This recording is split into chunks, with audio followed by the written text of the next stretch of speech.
Hey guys, welcome back to the American Dream Podcast. I'm here with a very special guest, my boy Wayne Lewis. What's up, brother? What's poppin'? Thanks for coming. That's another good snap, bro. That's a good sign when you have a good clap. Oh yeah. It's gonna be a good one. Yeah. I know you went from Vegas, right? Yeah. So talk me through a little bit about, I know you're doing a lot of stuff, you're still an entrepreneur. I guess your journey from, how you started to now. That's a tough one. So growing up, obviously, the normal kid from humble beginnings and grew up in the projects for most of my life, obviously. It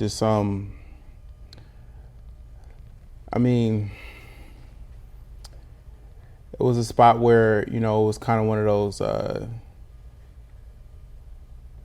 you had to be a dog, you know what I'm saying? So it was kind of instilled in me to kind of have a certain mentality towards life. So a lot of aspects that kind of translated over, good and bad ones, was based on survival. So, obviously I'm from LA. So that's where you grew up. Yeah. So growing up in certain areas, you are built and you learn survival skills versus obviously survival is important for life, but you learn how to survive. And everything else kind of happens later in life, but every day that you leave a house to go to school was more so about survival. So, and parents, obviously, they're surviving too because, trying to scramble up to pay bills and take care of birthdays and holidays and Christmases and stuff like that. So shit was always scarce. So it was more, obviously it was normal because that's how you grow up. But, my childhood experience was very painful and very humble. So let me ask you a question, just kind of thinking on the top of my head. I feel like when you say survival, right, a lot of people don't really understand that. Is it more I wake up and I'm just trying to get through the day, or is it more I'm trying to find my next meal, or what is, I guess, in that essence, survival for someone that doesn't understand it? I guess it's a multitude of things. It's surviving, meaning staying alive, right? And the meals were there. We wasn't impoverished out and shit like that. It's not. It was third world country style, but it was, trying to survive every day in that regard, whether it's, getting to school, getting home safe, and, under just being in that environment every day. And you understand that when you get older, what that was. You don't realize till you get older, we were just surviving this whole time.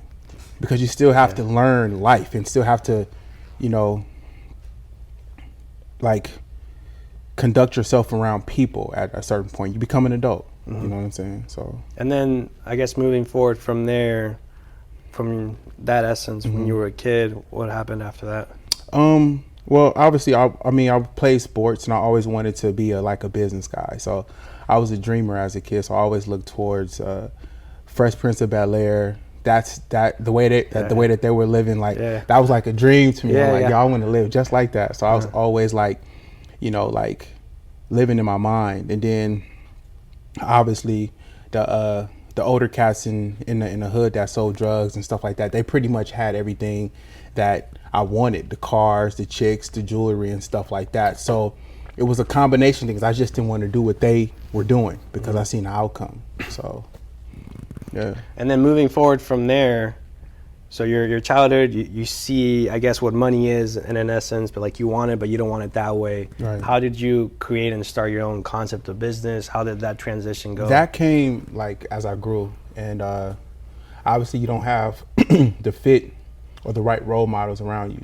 You have role models in the sense of this is how they're surviving, but you don't have the right role models in the sense of this is the right way of doing it.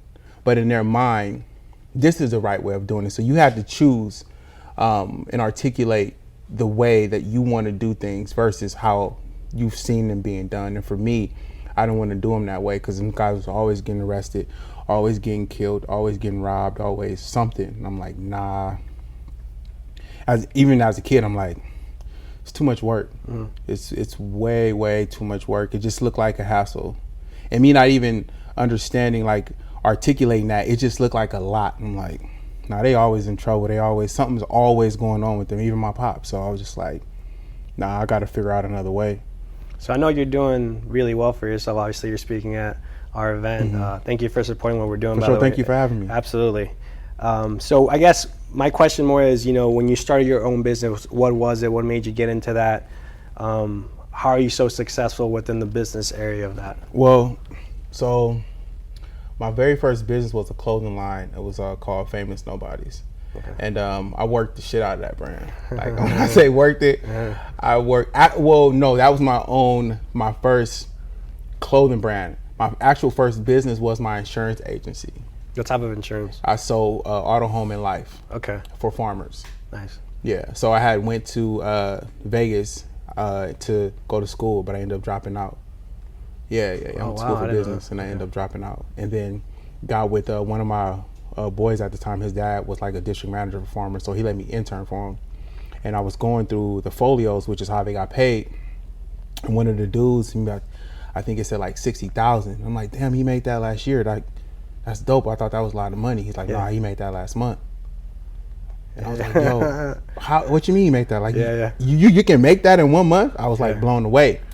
And he was like, yeah, you want me to teach you? And then ever since then, I've been like addicted to just like, just elevating and just constantly growing and growing and growing. Once I got just a piece of it, I was like, yo, I'm never doing nothing else. So when you went to, you said school, so university in Vegas, how long were you there for? A year? Maybe like a semester and a half, almost a year, but that shit wasn't for me. So let me ask you a question, and I kind of know the answer to it, but I'd rather hear it from you. There's book smart and street smart. Yeah. To be a successful entrepreneur, which do you think you need and why? I think you need a little bit of both. I think you need street smarts because it's people that I'm not gonna say people from the streets, because then I'll be classifying myself as being from the streets, and I hate that lingo. I even hate that whole phase. I don't know I don't know who made that shit up, but coming from growing up in the hood, you have a survival mentality, and you have to be very adaptive because you move around a lot. Some days it's good, some days it's bad. Some days you may have gas, some days you may not have gas. Some days you may have food, some days you might not have food. So you have a very adaptive mentality, right? But that's a huge part of being an entrepreneur is adaptivity. Yep. Right. Yep. So that's the huge sauce of entrepreneurship is being able to adapt. So when you go into the school shit is obviously how you articulate yourself, or can you read? Can you apply things? It's methods. It's strategy. It's more so of structure, scheduling. Like it's in the ingredients in the aspect of how to structure everything. So I think you need both. But do you actually need school itself? No, you can teach yourself everything. Yeah, you can teach yourself. The internet exists, and the internet's not racist.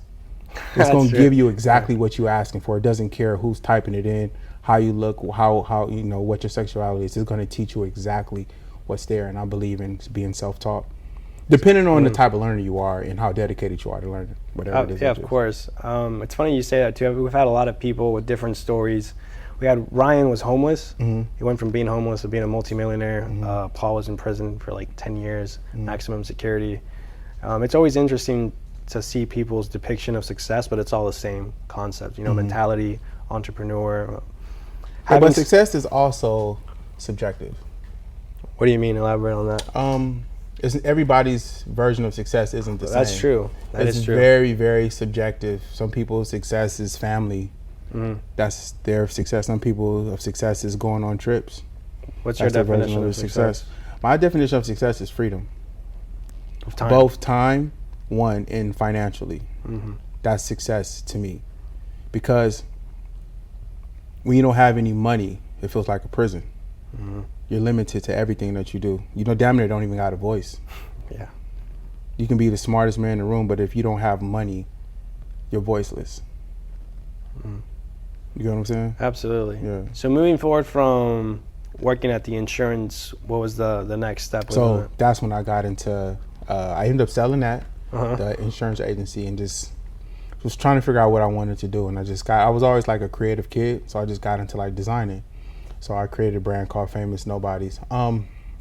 I worked the shit out that brand. I was happy. Like, you know, me and my chick at the time, we'd be printing up shirts. I'd be passing the shirts out like business cards. So I did the same method I did for the insurance to get that to a certain level. I used that same concept to try to build this brand up. Obviously, clothing is way different because one is saturated and there's a lot of competition. So I'm pushing out. And in the midst of that, I end up meeting my best friend now, and business partner, which is Al. He's in the building. You know, this is his book he wrote. It's called Negro. We started, I got with him. He already had a popular line that I heard of called TGIF. And it was big. I mean, everybody was wearing their shit. You talking about Nelly, Ludacris. Everybody who was somebody was wearing his brand. But there was no real face. I didn't know he was the owner. And then I met him, and me and him chopped it up. And he told me he was the owner of that brand. I'm like, oh shit, bro, I know that brand. So me and him just was cool ever since. And he seen me working on my brand. And then he was like, since you already got that going, like, I don't want to just jump in. Let's start something together. And I'm like, all right, well, what you want to do? So we go online, we're looking. And then I was like, yo, let's start a backpack line. Because that was like the thing at that moment. So me and him just started doing the bags, got some bags from China. It was real branded them, called it a More Vida by Al Wayne. So it was our names put together, More Vida meaning love, life. Was pushing that. And then we designed a military style luggage. So we took the military bag and condensed it, but we made it cool. It was ostrich, but like just came in different animal fabrics. Took off. First product that took off. Boom. So let me ask you a question, because every industry is different. You mentioned the clothing brand is more saturated and more competitive. Super. How do you set yourself aside from the competition? What was your competitive advantage? You're like, yo, this is how I think our competitive edge is that we knew marketing. We knew how to market. We knew how to get to the consumer quicker than anyone else and faster. And like right there, we were doing Facebook ads when nobody was doing Facebook ads. Oh wow. Yeah. That wasn't a thing. We was actually teaching people how to make and do Facebook ads. What year was that? I would say, what would you say, what year was that? Because Skywalker's was 2015. It was like 2013. Okay. Yeah. So social media marketing is what really set you guys apart. Yes. So we had all the bots. We had pretty much everything that you need that people was using to get followers. We was using that to get sales. Yeah, and then we already had a line with the celebs because we were around a lot of cats that knew celebrities, so it was we would just reach out to them. You live in Vegas too. Yeah, well, I mean, from being in LA, those circles are small. Okay. So it's kind of we just would reach out to them, get it on them, and they would support us just because they fucked with us. They already knew us. And then moving forward from there, that's 2013. So that was 2013. Then the year had gone past. We went to CES, and we seen these at the time it was called hoverboards. And there was a guy selling them. Was a booth way in the back. He was just kind of like a lone wolf, and we walked up to him like, yo, what are, he said, yo, these gonna be big.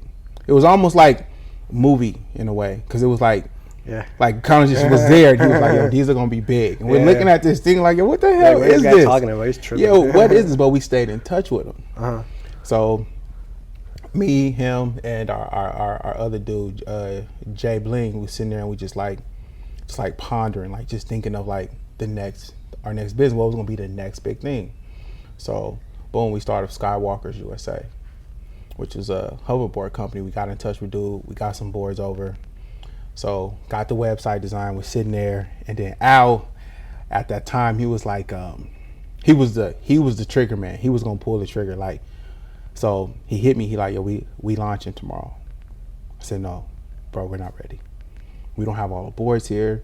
No, me, I'm trying to keep everything. He like, nah, we launching tomorrow. I already sent the post to Baller Alert at the time. That was like where you should post. Already paid him. I'm like, bro.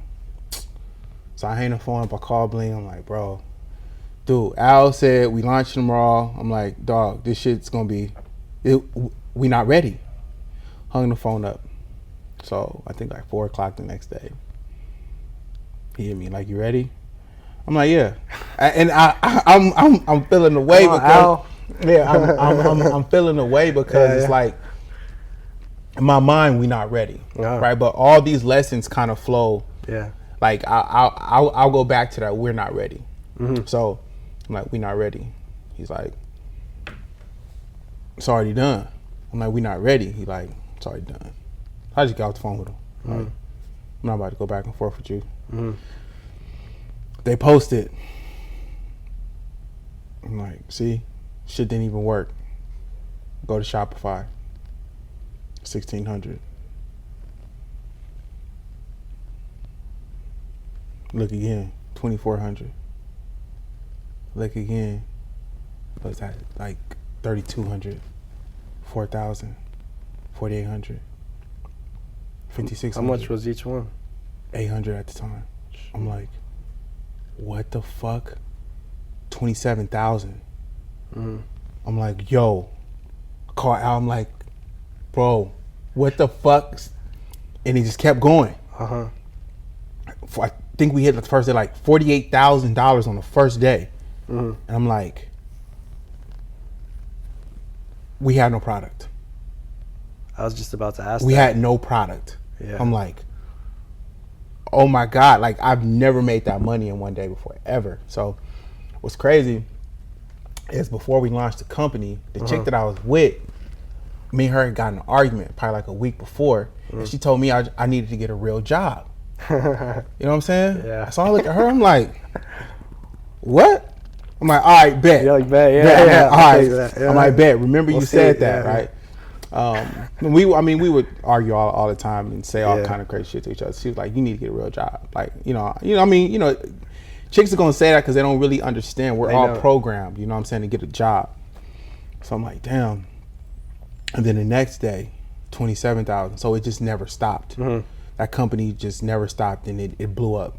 It was literally not an overnight success, but it was equivalent in a way because we had no idea, and that dude was right. He was like almost like a genie, like somebody sent them there to tell us like, yo, this is gonna be it. And it just blew up. All the celebrities rocking with us. Like, I think the first couple months we was doing like 150,000 a week, and then we started hitting that number a day.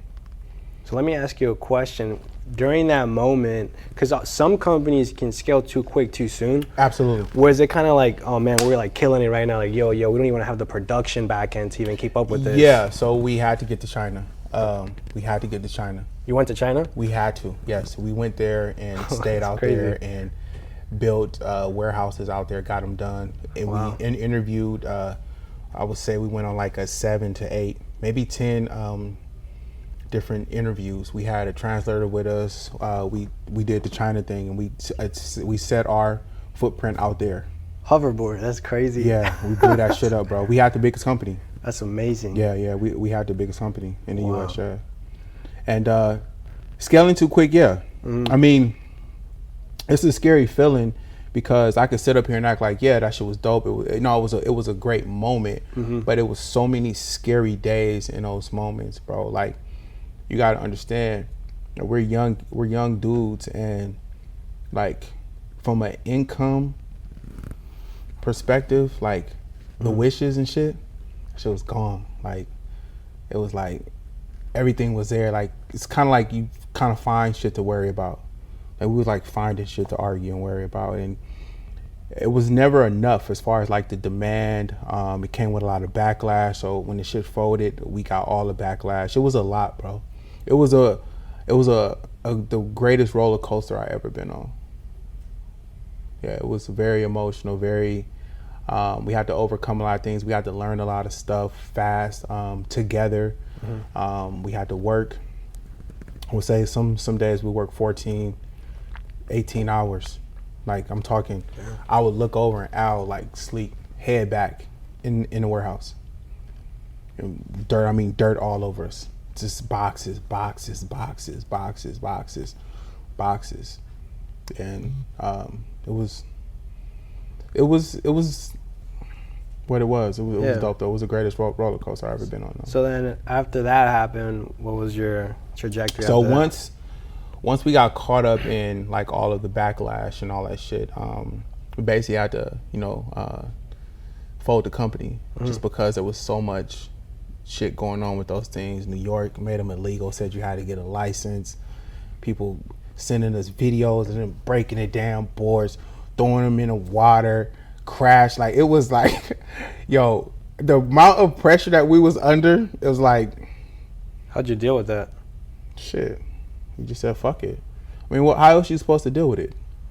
I mean, how else are you supposed to deal with that? We dealt with it the best way that we could. I mean, we hired virtual assistants. We did our own customer service. Al stayed up countless nights handling all of the negative comments and scraping through the comments and emails. Dude, it was a page called Skywalker Scam Page. We don't know who ran that page, but they knew everything that we was doing. They knew everything. What you had for food, everything. They knew everything about us. Al used to stay up all night because he was like our damage control. So he stayed up all night just trying to figure out what this page was. People would get our page, bro. It was a lot. But I guess my question is more, I guess, from the mental perspective, that pressure. How did you deal with it mentally? I think we all dealt with it the same way, and I was going to go back to how you grow up. That's what pressure is, and that shit was easy. We just dealt with it. I mean, how else do you deal with pressure? You grow up in a certain environment, that's pressure. When you seeing people get killed and hearing people getting killed and got to get on buses to go to different schools and you getting on buses with rival hoods, that's pressure. This ain't pressure. That's pressure to you? Not at all. Yeah, that ain't pressure. Yeah. That's just growing pains. You got to understand, like, it comes with that. What you sign up for, it just comes with that territory. So we just had to weather the storm, whether we was going to drown or not. I mean, that's the way to see it. Unfortunately, a lot of people don't see that, though. Because they take the easy way out. I mean, what is the easy way out, though? Just give up. That's easy? Don't follow through. Yeah, I think it's hard to give up. You think so? Yeah. You don't think it's hard to give up? I'm not raised like that. Yeah, it's hard to give up, bro. Yeah. Like, I think you live with that. You got to live with giving up. Yeah. Nah, bro, you got to stop me. Like, I'm not giving up. You got to stop me. Us, man. You got to stop me, bro. I'm not giving up. Yeah, I'm not giving up.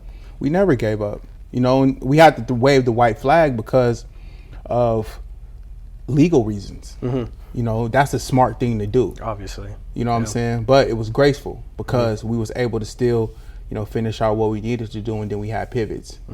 We got into, the beverage industry, which we invested in, and obviously that fell through. But then me and Al went right back to creating. And then that's when we created Karma Loop existed at the time, so we kind of mimicked that same concept and created our own called Coreside NYC, which was a collective of all of our ideas versus a bunch of other brands. We just created a bunch of different ideas, placed them under one umbrella, and treated them as separate companies. So it was our version of LVMH. We created a smaller version of that online. Got it. Yeah, and even with that, we were still doing probably like 113,000 a month. Wow. Yeah, it wasn't a day, but shit. Oh, and then today, what are you doing right now? So today, what I'm doing right now is I'm fell in love with the podcast space. So I've been doing podcasts. Tell us a little bit about that. I've been doing podcasts for probably 16 months. So I really like it. So I think in 1 year together, me and Shone did 400 episodes total, 700 in total episodes. Digital social hour. Yeah, right? yeah. That's the number one in the nation right now. Yeah. Well, it's different. It's podcasting has 5 different categories. Okay. So you're going to teeter around in different categories based on episode and percentage of watch and all that other stuff. So yeah, we definitely bounced around. Now, what's your outtake? This is the first time I have a guest that actually has their own podcast, so it's kind of cool. I guess I want your opinion. What's your opinion on that industry? Are we going the right? Can you utilize a podcast to make money? I guess Absolutely. So, hold on. Let me show you something. Where's my phone at? So let me show you something right quick.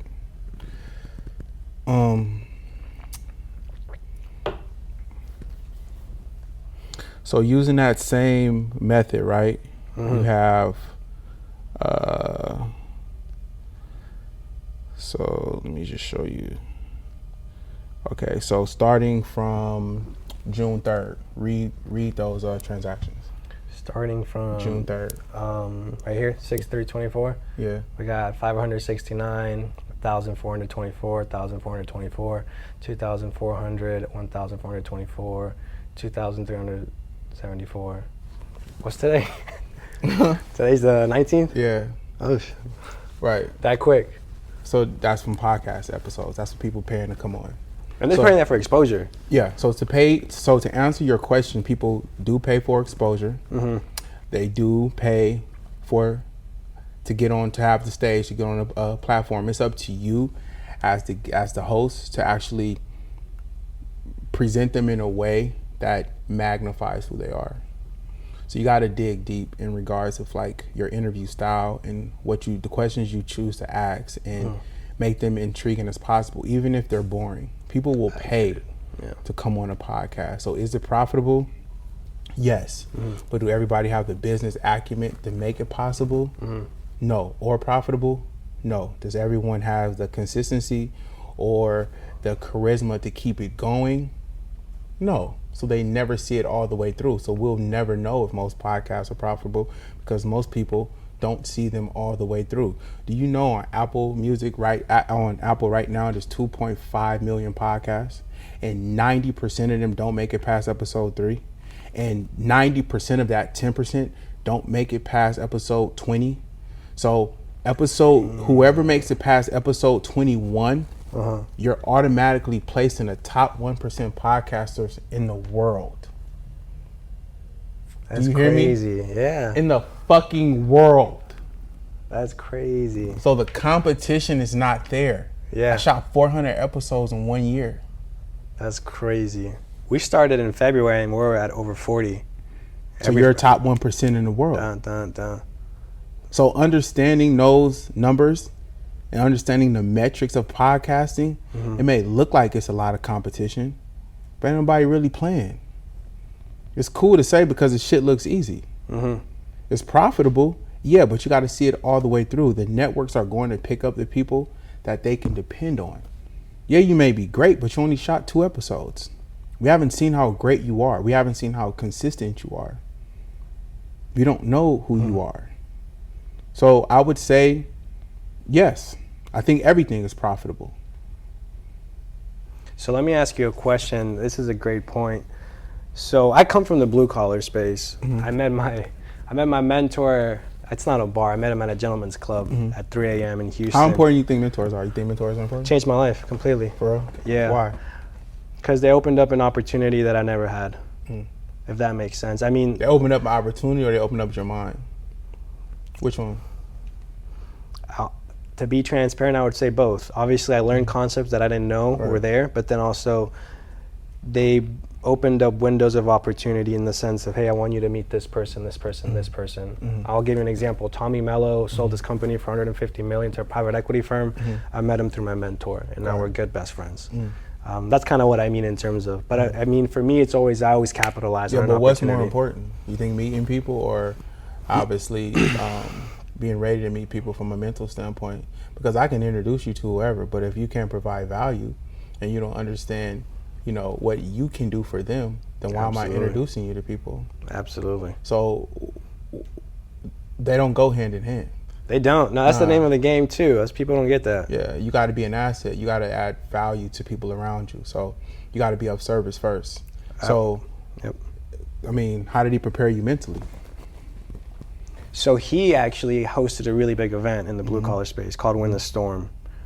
And I guess, and in essence, that's how I learned. Because creating an event is almost similar to a podcast. People pay to be here, and then people pay even more to be on stage and speak in front of people. Right. You know, it means a lot in terms of reputation and credibility.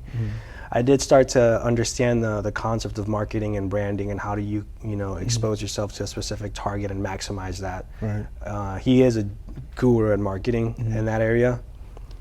To answer your question, I'm always ready. For me, I'm a problem solver, and I always see the same way. How can I be of value? I actually have a group text. Howard connected me to someone, and the first thing I say, I'm like, hey, nice to meet you. How can I be of value?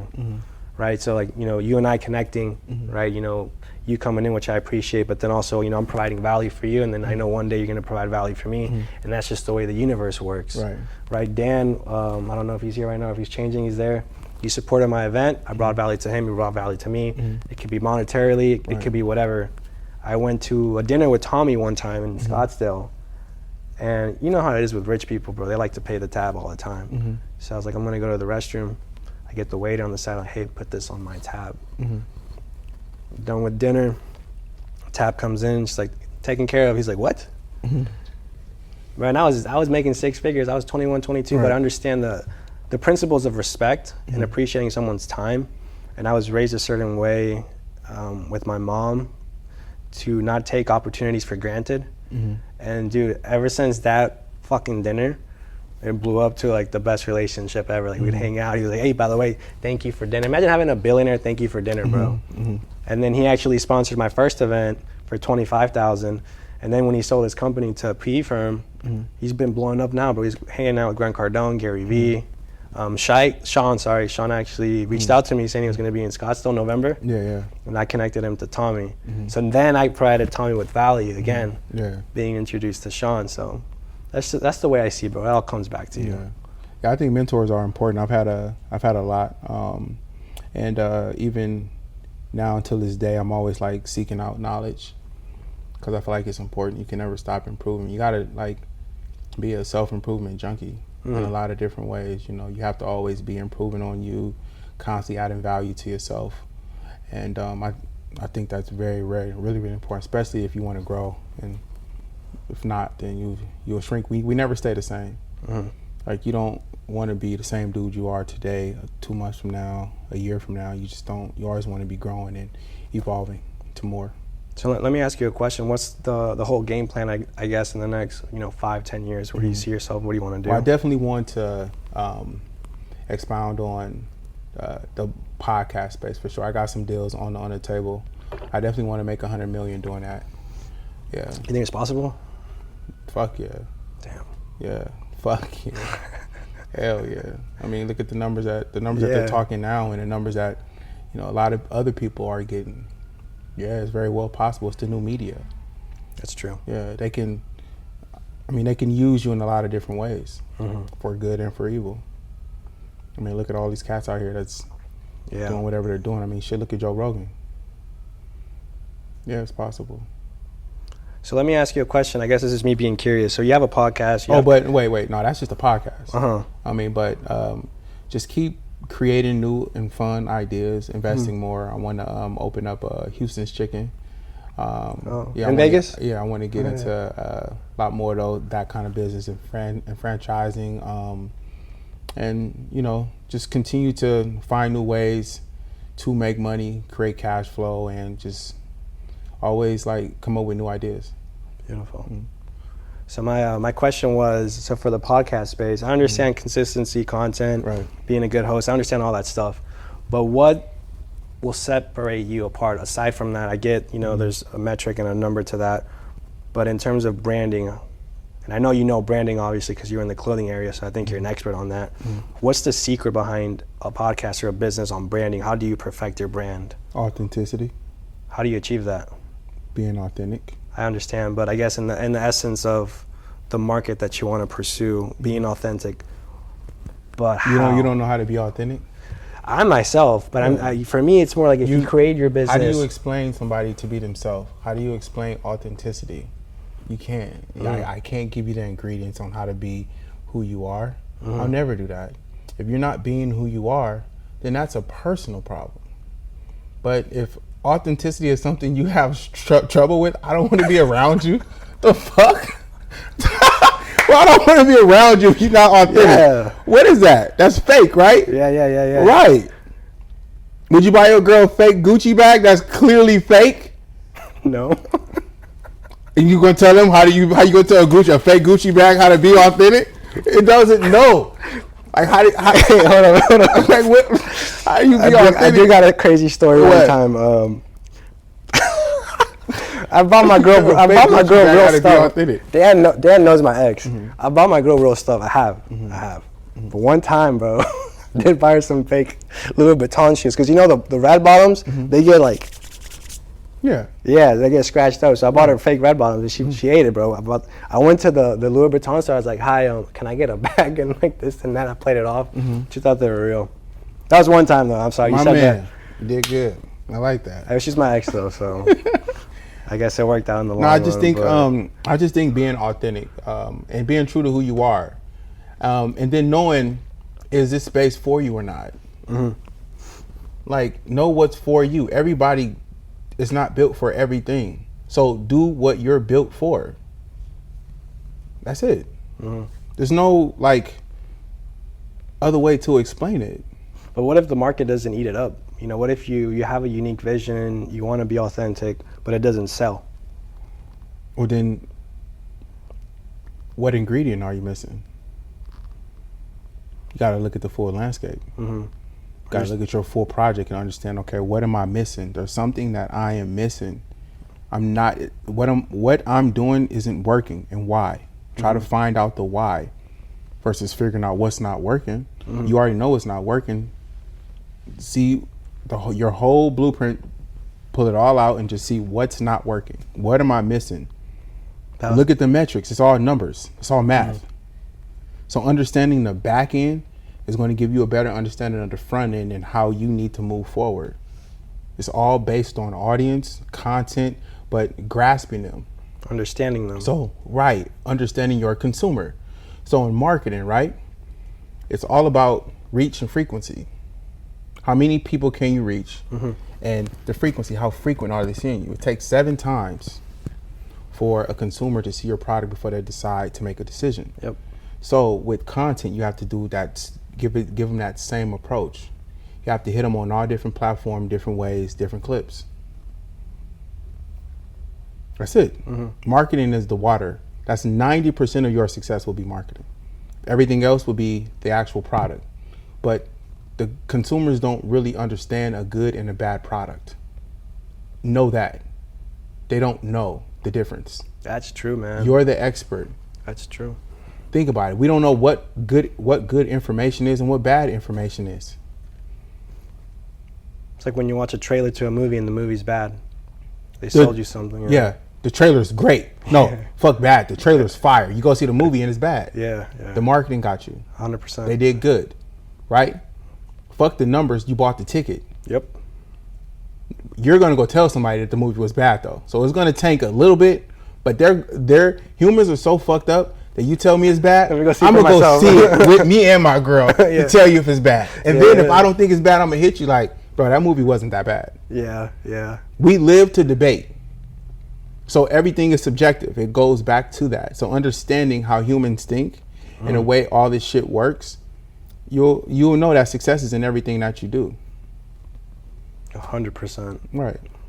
So I know we're a little low on time, but I guess for any closing statements, any viewer watching, any young hustler, any young entrepreneur that wants to achieve what you've achieved, I would just want to tell them that your parents don't know nothing. Your family is not going to support you. You're going to lose friends. You're going to lose relationships, but stay the course. Your success is a mere compounding effect of things that you've done over time. There's no such thing as an overnight success. And women like winners, so win, never chase women, chase the win, and just stay true to who you are, and you'll get there. Everybody is trying and everybody's failing at a lot of different things. So understand what criticism is. Criticism is basically another person putting their shortcomings and their failures on you. And even our parents, they place their fears on us because of where they fell short at. So just stay the course. Nobody knows what the fuck they're talking about. Not one person. It's your journey, it's your life, it's your success. You live it, it's your book, you're the author. And you guys can follow me on Instagram at the creator, CR38TOR. Boom. All right, guys, thank you so much for tuning in. I'll see you guys in the next one. Peace.